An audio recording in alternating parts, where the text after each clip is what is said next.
In five, four, three, two, one.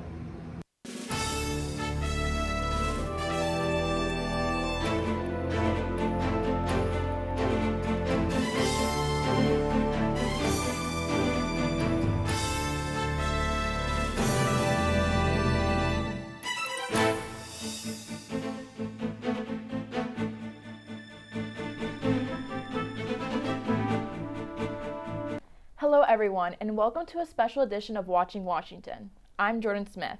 And I'm Josh King. For our final show of the year, we will be looking at some of the themes we have covered throughout the semester. We'll be looking ahead to the 2024 election, the issues that matter to voters, referendums on the ballot in multiple states, and the role the courts could play in the election. But first, let's recap some of the local issues we have covered in the past few weeks. This semester, we have taken a leap into learning more about the LEAP project, how it will affect local residents, and arguments from both sides.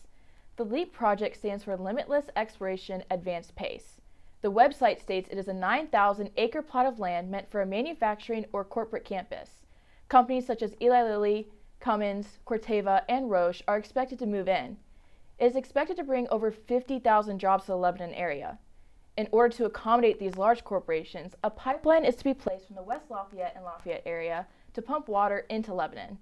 We interviewed Mayor Matthew Gentry of Lebanon about the LEAP project, and here are his comments. I believe the LEAP project is the state of Indiana's effort to participate and engage with economies of the future, right? How do we, as a state, how do we attract those jobs that for making the products of the things that we're all going to need, 20, 50 years from now, right? And so, really the LEAP effort is an idea of how do we compete on an international level. It's kind of modeled off after similar types of developments in other parts of America, such as the Research Triangle Park that you've probably heard of, North Carolina. Yeah. Also places in Texas, and we see what's happening in Columbus, Ohio as well. So really, it's Indiana's attempt to try to compete against that and bring those jobs here to Indiana. I think the development is still ongoing. I mean, I'm having meetings constantly with the IEDC about new leads that are coming into the LEAP district. So certainly any further analysis from a water standpoint, that certainly is waiting on the water study being performed by the Indiana Finance Authority. But that study is ongoing, right? So as that study is moving forward, I wouldn't call that paused. Yeah. So, and I think that, again, that's kind of the misconception is that, they think the state's going to come in and just move all this water. They have to prove that one, the water's there, two, it won't harm people. And then also three, they need a user that even justifies it. And I think that's something that's a misunderstanding as well, that people think that the pipeline is just going to get built. Yeah. And that's certainly not the case, because you need the economic development from a large user, a large investment, to use the Innovation Development District legislation to capture that revenue to then justify the building of the pipeline, right? So you need the user to first say, hey, we want to be in LEAP, to then justify going into the pipeline. In order for the LEAP project to start, it needs more water to support the potential companies that would move in, such as Mayor Matthew Gentry stated. It is reported that Indianapolis has enough current resources to get them through to 2050, but after that, they will need to come up with another plan. Late last year, the Lafayette City Council unanimously agreed that they opposed the LEAP project. The pipeline will pump millions of gallons of water from Greater Lafayette to Lebanon. Many people are concerned the impact this could have on local farms and the environment. Others feel there has been a lack of transparency and accountability. We also spoke with Mayor Aaron Easter about the LEAP project as well. So there are a few things when it comes to water that I think are really, really important. And it's not just the issue of water leaving Tippecanoe County and going to Boone County. That's obviously an issue. What is more concerning is having a statewide water policy that protects all Hoosiers and makes sure that we have the water resources that we need for the long haul, and that we have, that we're appropriately planning for where we do and do not have adequate water. So if we're looking at a holistic study and we identify there are places that need water, we are looking at that problem commonly as Hoosiers, not from one county to another county. Mm-hmm. So that's one thing. Two, we need to protect our watersheds. We need to make sure that we have water for many, many years to come. Doing a study and studying 30 years out really isn't enough looking out into the future to understand our really critical sources and scarce resources when it comes to water. And then the final thing is the wisdom of removing water from one watershed to another. I'm originally from the West Coast. I have a lot of family who grew up in Colorado, and I understand the challenges that come with having scarce water resources and coming up with deals and transporting water across states, jurisdictional boundaries with federally funded projects. That can become a really challenging situation. So I think as we look at this, we really need to take a step back and look at the entire state. So what has happened in the intervening time since the LEAP project and this water issue came up is that the Indiana Finance Authority has now taken over this water study. And they've done previous water studies across the state of Indiana. And it was one of their studies that identified that central Indiana would be running low on water by 2050, which is really helpful to have an organization like that who's accustomed to doing that kind of work. And who will not just be looking at Tippecanoe County's resources, but a 14-county area resource kind of pool to understand what we have, what we need, and what growth looks like for us in the future. As of March 20th, Mayor Matthew Gentry spoke with local residents about the LEAP project. Yet, on March 27th, the Indiana Finance Authority, or IFA, announced it was expanding the water study to include 15 more counties to cover all of the Wabash River. Another story that holds local impact is the one we found within a community near Purdue University. About 30 miles northwest of Purdue, the landowners of the Benton community are standing their ground as carbon sequestration tries to move underneath their farm ground and homes. Back in July of 2022, Governor Eric Holcomb signed Indiana House Bill 1209. This House bill would allow carbon sequestration. This would mean large amounts of CO2 could be captured, pumped to, and stored within the ground. Benton County is one of 6 counties within this project to move CO2 from Lake County, Indiana. They're looking to reach 5 or 6 sites with hopes to pump 1 million tons per year to each site. To make this happen, British Petroleum, better known as BP, and the state need at least 70% of the prospect landowners to be on board. Seismic testing has been completed, but the project is at a stall as they struggle to reach their 70%. At the end of March, we met with a local farmer and Benton County's Commissioner, Brian Berry. Here's what he had to say on the issue. Do you know why Benton County was selected as a spot for the CO2 storage? I do. The capacity is one of the highest underground. It's deeper. It's about 3,000 feet, and also it's got a thick cap over the top of it, and that's what they're looking for. Now, we always tell them to take it up there and pump it in Lake County, and they say, well, no, it's not fit. But according to the information we got, is that it's not quite as deep, but the cap's thicker. So, we keep saying just keep it up there where you're at and not down here. But the biggest issue is, you get in Lake County, their population is 400,000 or 500,000 people. Poor old Benton County, all we got is 8,600. Yeah. Less people to affect. Yeah, that's very true. I know they're having a tough time getting people signed up, and we want to continue for them to have a tough time getting people signed up. The only comment they made to us is said that when they get their maps out there, it looks like Swiss cheese. So that tells me they're not having a whole lot of luck getting signed up. Yeah. This semester, we also dwelled into the pressing issues of housing on Purdue's campus. To gain valuable insights into this crisis, we engaged in enlightening discussions with Aaron Easter, the mayor of West Lafayette, and Shai Robinson, the former president of the Purdue student government. Their perspectives provided invaluable answers to the questions the Purdue community has been eager to hear. When it comes to housing, any kind of housing that we have in West Lafayette, what we're really dealing with is a supply and demand issue. We simply don't have enough housing to satisfy all of the housing needs that we have within the community. So we have an ongoing housing study. It should be done in the next few weeks, actually. It's really close to being finished. And we're not just looking at student housing, we're looking at housing across the entire city and identifying what are the best mechanisms of delivering housing to the community, what the appropriate location for those are, and really identifying where we're missing, where there's a gap. So we know that student housing, we're still pretty far behind. And both between the university, PRF, and the city of West Lafayette have jointly been working together to address that issue. Over the last 2 years, we've probably approved 2,550 new beds of housing that are specifically student related. That's not including some other projects that Purdue and PRF are working on, which does increase the housing capacity within West Lafayette as well. But we're really, we continue to work toward those projects. One of the things that we have to balance is we can create a new project and build a new apartment building that doesn't answer the cost problem, but it also leads us to a deficiency for a year or two while new housing is being built if they're tearing down older housing. As student body president, I get to sit on the Action Council for Housing and Wellbeing, and this was created by Provost Wolf and President Chang this year to address the housing crisis. A lot of people have called it, and it truly is. And so I think that the university is well aware that we have a lot of students and not a lot of housing. And so they have taken the necessary steps. I know there are multiple surrounding property owners who are building more housing. I know we just have a new residence hall that's currently being constructed. And so I think that they have realized this is an issue and that they have encouraged and tried to address this issue as best as they can.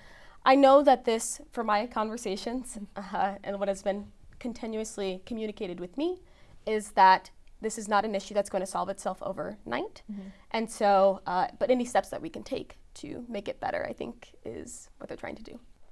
Ashley Mao is standing by with the West Lafayette Director of Development, Jennifer Van Sciver. That's right. I have West Lafayette's Director of Development, Jennifer Van Sciver, with me today to talk about development in the city. Thank you for being with us. Thank you for having me. Of course.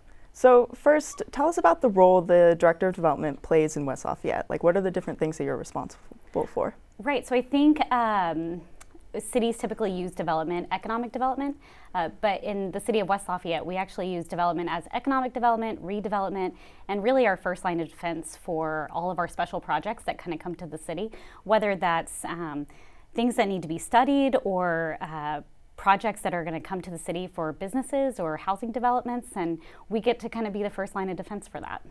Cool, so a lot of different things that the Director of Development is responsible for.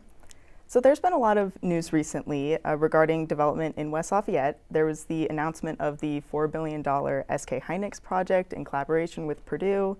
There was the announcement of $35 million in Regional Economic Acceleration and Development Initiative, or READY grants, that were being awarded to the Greater Lafayette region. And there's also been a lot of talk about new plans for new housing in the Chauncey area. So what are some projects that you are most excited about, whether it be some of these or even other projects that maybe aren't getting as much media coverage right now? Yeah, man, what a time to be alive in the city of West Lafayette. We are bringing on, an awesome, amazing, huge investment into the city, and that's going to require a ton of retail, a ton of housing, also some needs like early childhood education, which the city of West Lafayette has been studying for the last couple of months. I am excited to share that information will be available to the public next month. We're going to be hosting an early childhood education forum, it's going to be co-sponsored by the Office of Engagement.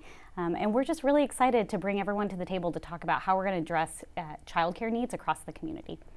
Yeah, the childcare is super important, and it's one of those things that if you're bringing a lot of people into the city, that's something that needs to be covered. So that's really exciting, and I'm looking forward to seeing that information. So I know that housing is a big concern for students on campus. It's always talked about, but it's also a concern in the community at large beyond just the student population. So can you explain just kind of the process for new development in the city, kind of the things that happen behind the scenes, the timeline from start to finish, kind of how long that takes, and just kind of the factors that the city considers when bringing in a new development project? Sure. So there's a formal process, right? So a developer can come in and kind of suss out their options for what the land use of that area can be. And if they can build it out right, then they will. And they'll bypass the city of West Lafayette, which is totally fine. We love by right development. It's a little bit quicker. For some of these larger projects that require some consolidation of blocks, some public amenities, we start with them way ahead of that public process. So we'll kind of back up from when maybe a development wants to go ahead and break ground and propose that project to either Area Plan Commission and City Council. We'll back it up a few months and we'll begin talking about what are some of the things that we really need within the community. So actually the Joint Board is a collaboration between Purdue University and the City of West Lafayette, and we work together to make sure that those development projects really impact the students in a positive way. So some of the things that we require, study spaces, great amenities, because we know our students, school is stressful. So you guys need a place to go, whether that's park space or extra dog parks or a swimming pool.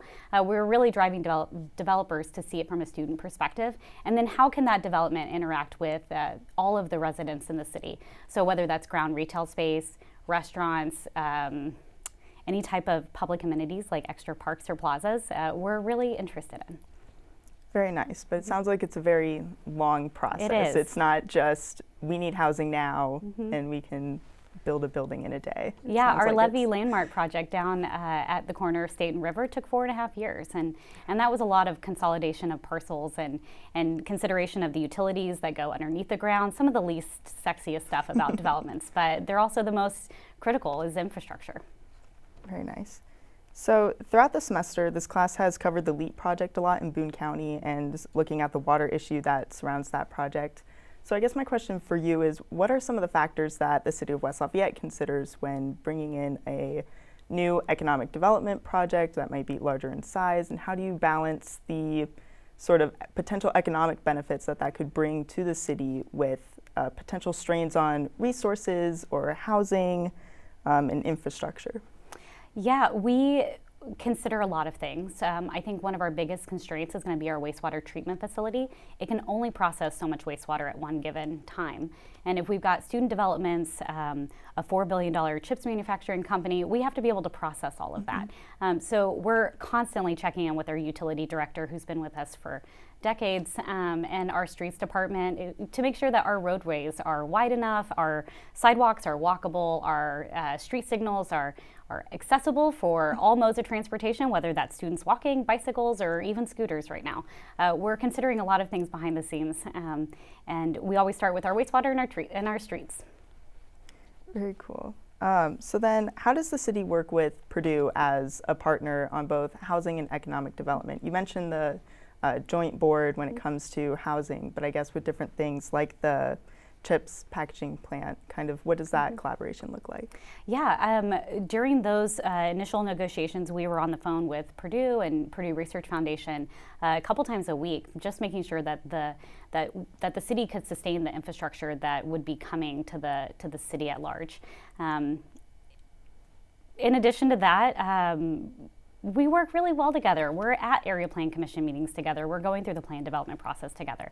And so really it's a great partnership. Very nice. And then finally, you are relatively new to the position and have only been in here for a few months. So I guess what are some goals that you have for the city during your tenure? Sure. So I onboarded kind of in the middle of all this really great stuff. So right now my mission is to keep all the trains on the tracks. But what I would really like to see is our small businesses kind of really ramp up, especially in a downtown central area. And I think that could be coming pretty soon. Very cool. Well, thank you again for joining us here on Watching Washington. And now back to our in-studio anchors. It's kind of a nightmare because you have to start like super early. The first time we went for on-campus housing, we thought we were early to getting it, and it turns out we were not, and there was like nothing left, and we ended up like 30-minute walk away from campus. Like we needed to like find a time to like meet with each other, and like when we tried to figure it out, like it was already booked, like prices were going up, and then that one just popped up like the day of, and we ended up getting it, but it was really challenging before that. There are too many students, not enough housing. It's really difficult, especially as grad students. We're not allowed to be in the dorms. There's more dorms than there are for undergrads than there are graduates, and it's just really difficult. And I think I got lucky with what I found. And I don't think the university is doing a whole lot to help out with that issue.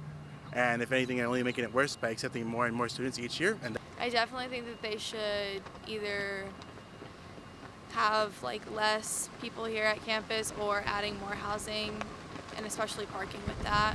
You add more housing, but... Well, I mean, as a grad student, we, and specifically with my department, and I'm sure this is in other departments, we have a pretty fixed income because my funding is tied to being a TA in the department, and I mean, any more funding assistance we could get as far as, being able to find better living accommodations would help. And everything in life, there could be improvements made. I think the biggest thing would be consolidating into one fine area rather than like spreading around like campus, because this is a pedestrian heavy campus, and while there is a phenomenal bus system, it may be difficult for some people to get to other sides of the campus. Big objection that we've been getting a lot has been price. Obviously, right now prices of everything are kind of skyrocketing, rent being one of those. So people are really looking for affordable housing. We have seen larger groups come in we offer 5 bedrooms at the apartment that I work at, and we have bigger groups coming in to try to get like a lower rate for their floor plans. And how do you think that's going to affect newer freshman students who are coming in next year? Yeah, so we are an off-campus housing, so we have seen a lot of people choosing for the off-campus alternative. On-campus housing is a lot more expensive than off-campus options, so a lot of people I think are going to be looking for more off-campus housing, which means a longer commute for people, but in the long term that's going to save them money. Coming up, a look at the role the courts could play in this year's election. Stay with us. More Watching Washington next. The Center for C-SPAN, which is this organization, the CCSC, what we do is we facilitate like a bunch of organizations, different programs for Brian Lamb, which is the founder of C-SPAN. Anyone can be part of CCSC, whether it be through our various internships, our competitions, just to be involved, even like our student community meetings that we have every week. Anyone can go, you don't have to be communications or poli-sci. You just meet so many people, the connections you make is kind of crazy, the range that CCSC has. So yeah, it's just provided me so many opportunities to like kind of achieve the goals I have personally and forward to like whatever career paths I choose. At Purdue University, we're not just students, we're future leaders. Join Air Force ROTC to embark on a journey of honor, excellence, and service. Learn, lead, and soar to new heights. It's not just a commitment, it's a calling. Purdue Air Force ROTC, where dreams take flight. Are you ready to rise? I got a switch in my head. I go from living to dead. You got me seeing all red. Now I'm becoming.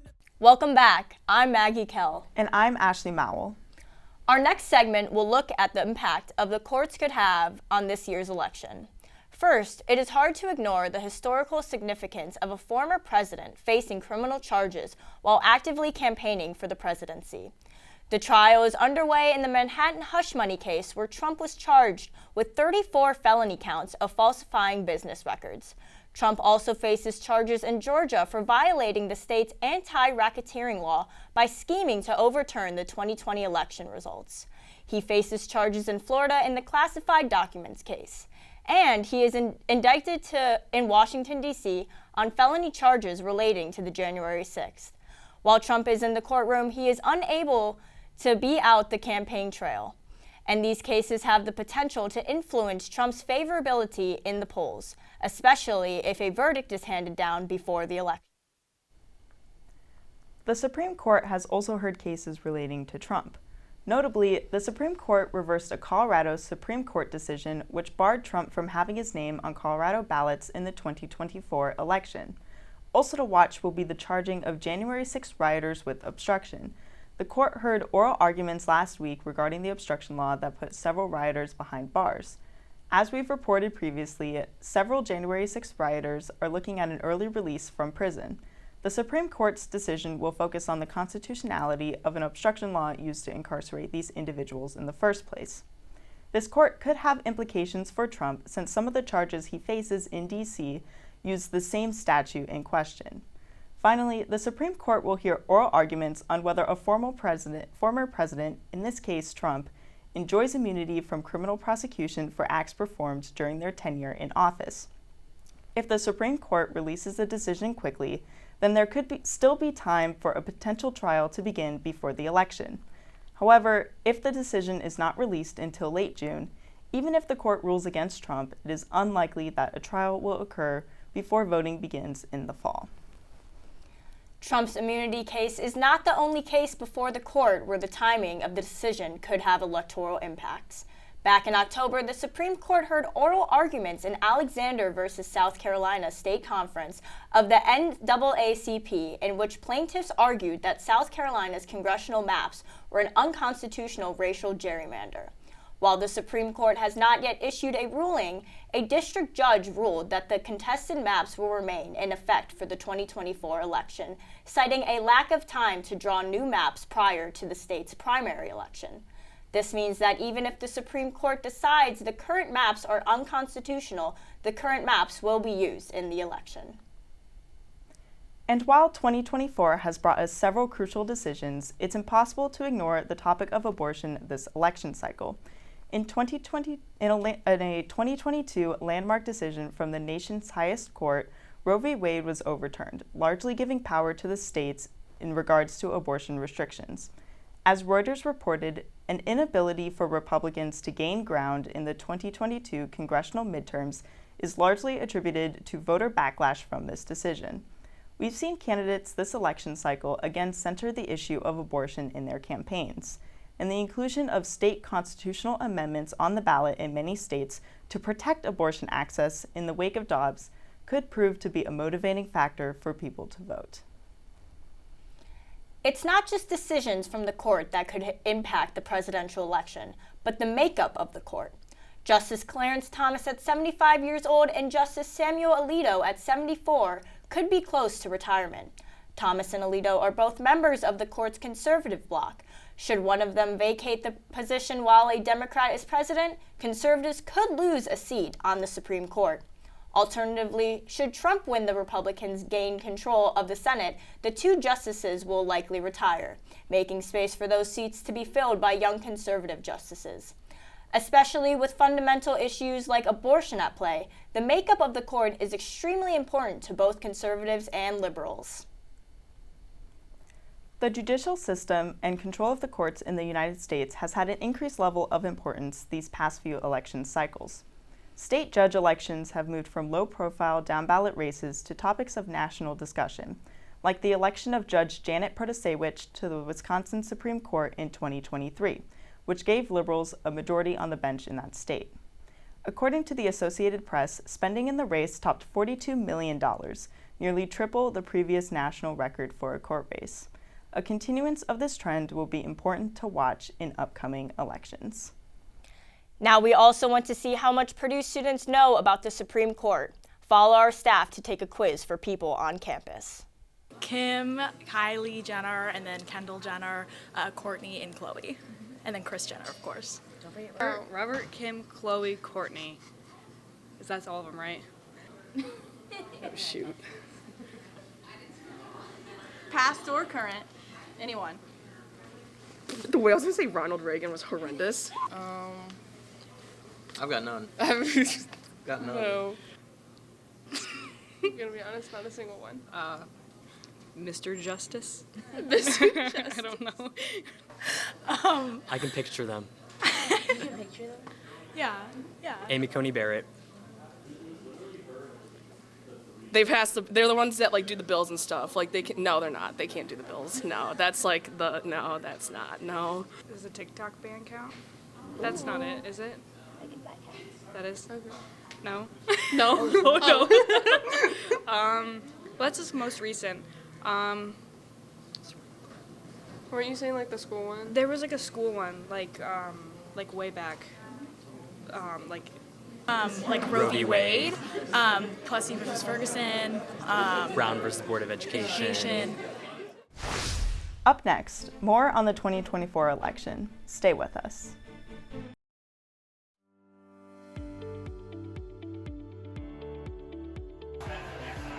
Are you looking for a new hobby?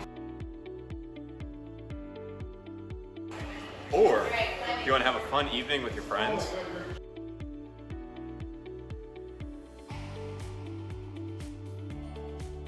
Then come climb to new heights at the Co-Rec Climbing Wall.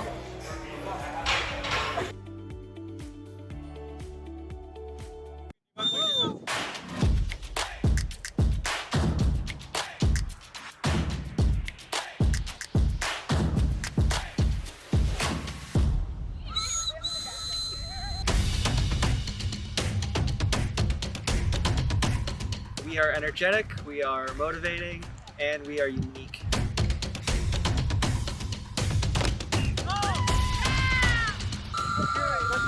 I don't think you can beat Quidditch.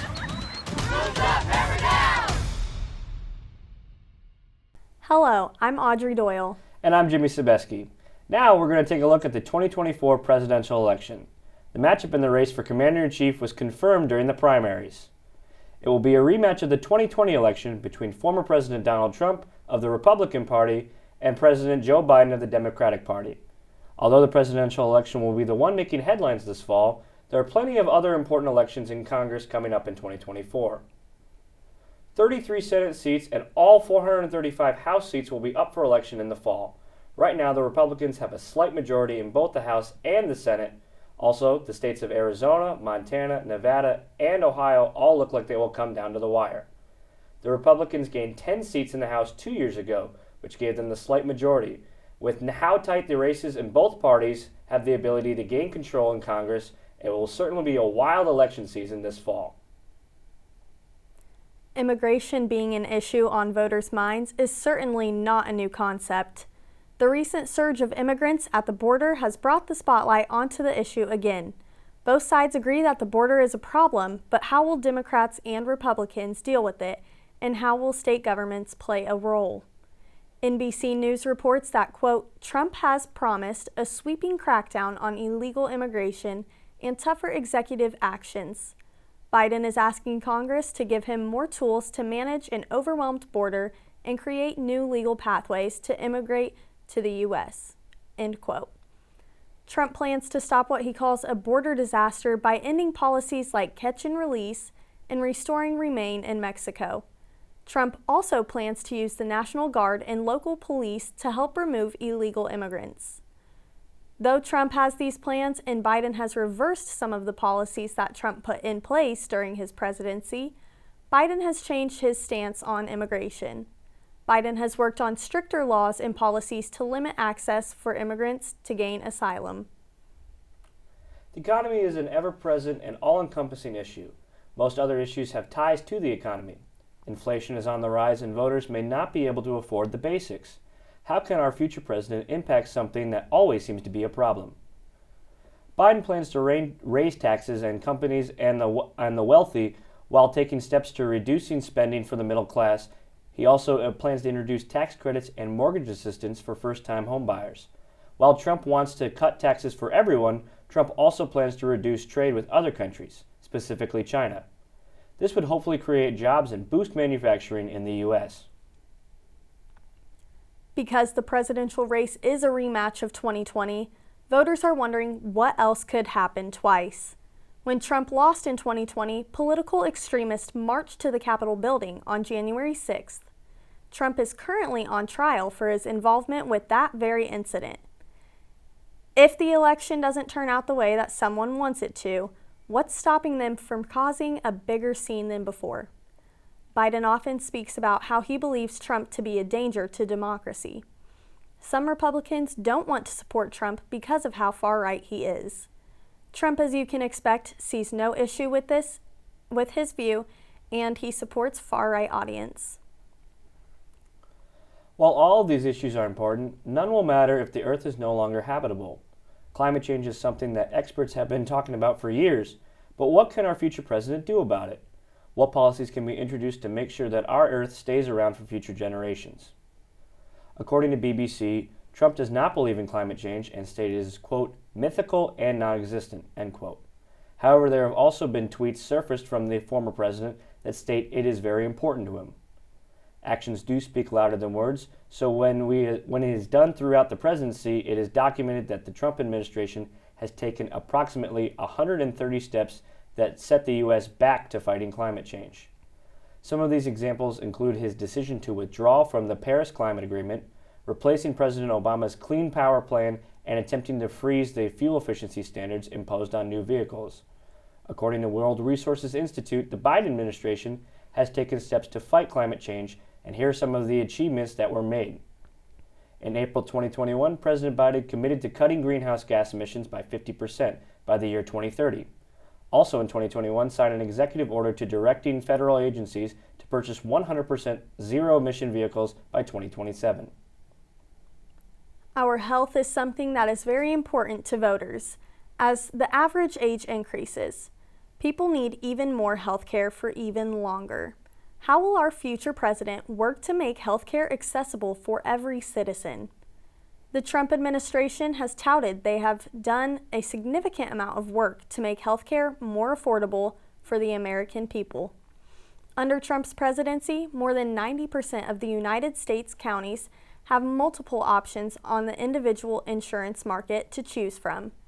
There were also 2,100 new Medicare plan options, which showed a 76% increase. Similarly, under the Biden administration, there have been an increase in affordable health care. For the first time, Medicare is able to negotiate the price of some high-cost drugs, and a month's supply of insulin for seniors is capped at $35. Many in the international community have raised concerns over the upcoming U.S. elections and how the results may impact them and their relationship with the United States. Geopolitical strategies are being taken even now by the Biden administration to improve a low approval rate among voters. This has especially been the case as of recent with the Israel-Palestine conflict, and Israeli political advocate groups have recently warned in their influence over the Democratic Party, primarily due to negative reactions to the Gaza war from young voters who comprise significant portion of the Democrats' base.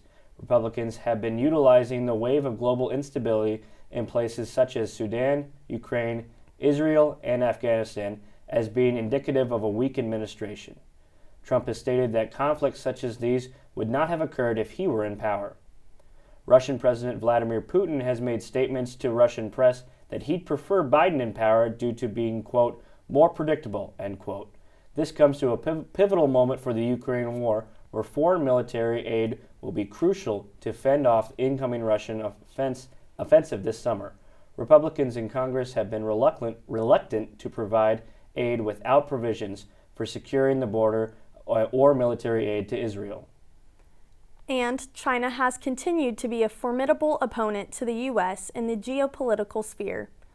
Though both the U.S. and Chinese economies remain relatively stagnant in the wake of the pandemic and global instability, China continues to excel in terms of manufacturing capabilities. This is especially the case for computer hardware, which both Biden and Trump seek to distance the United States' dependence on. It is also worth noting that Biden signed a bill on Wednesday allotting an additional $61 billion in military aid for Ukraine, $26 billion to Israel, and $8 billion to the allies in the Indo-Pacific region. Though the bill saw bipartisan support, many have expressed concern over the allocation, purpose, and vastness of this expenditure. We spoke to Purdue students about the upcoming election to find out how they feel and what issues are important to them. Let's take a look. I'm not planning to vote. I don't think there's a common phrase that everyone should vote. I don't think everyone should if you don't know what you're voting for. I don't follow politics enough to know what I'm voting for, so I think it'd be kind of foolish for me to just vote all for whatever I was raised at, so I think it'd be better to be a little bit more informed. I am going to be. I'm registered to vote, and I am because I think it's important that everyone votes. Because voting is the only thing we have currently, and I feel like people who choose not to vote or they say like I'm going to vote third party, I feel like you're kind of giving away the election essentially. Like all of those Trump supporters, I feel like they're really on it. You know, they're all going to vote. Like they're going out there and they're going to the polls, and I feel like a lot of times like we kind of get into this like whole like virtue signaling, like, oh, I'm just going to vote for like the best candidate, but it's like they're really like you're giving election away. Like yes, Biden's not great, but like do you really want Trump in office? Like be for real. Well, I'm from rural Indiana, so gun control is something that I kind of follow.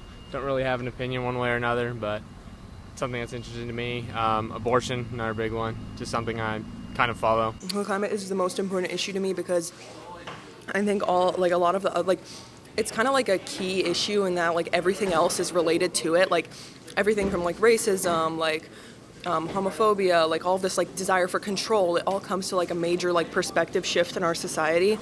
And so I think that like we need to like reevaluate the way in which we think of ourselves in relation to the world, like on a massive scale. And I think that's like essentially what climate change is going to push us to do. And I think that's why it's the most important thing to address, because we can't technology our way out of it. I think the number one right now is like laws on abortion rights, because I'm from Texas and it's looking pretty bad out there, and it's not looking good out here either. In Watching Washington this semester, we have explored various topics and demonstrated the vitality of democracy and the diversity of society. Now, although our term of the program is coming to an end, our responsibility and mission do not end. In the coming semester, we will have new partners joining our program and continuing to bring you effective, authentic campus news. Let's continue to work hard to bring about positive change in our society. Thank you all for your support this semester, and goodbye. See you next time for the new brand of Watching Washington.